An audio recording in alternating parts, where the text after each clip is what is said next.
យំនេះខ្ញុំអង្គុយឯងក្រោមភ្លើងភ្លឺស្រទន់ចិត្តដូចខ្យល់បក់កន្ត្រាក់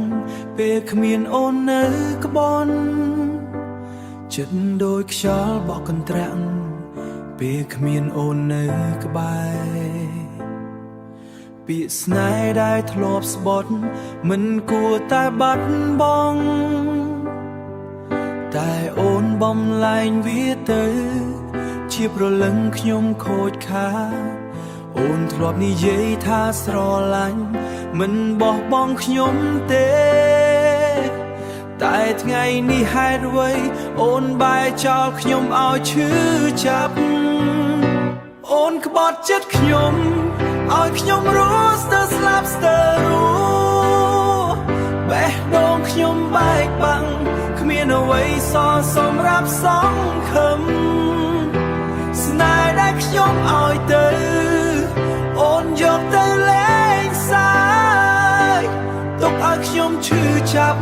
តែម្នាក់ឯងក្នុងភាពងងឹតស្នាមញញឹមអូនម្សិលមិញคล้ายជាព្យុះក្នុងចិត្តសំណើចដែលធ្លាប់កក់ក្ដៅឥឡូវដូចមានពល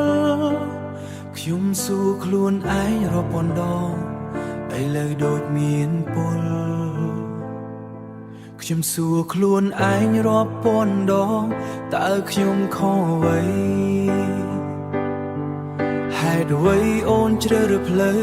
ឲ្យខ្ញុំឈឺបែបនេះ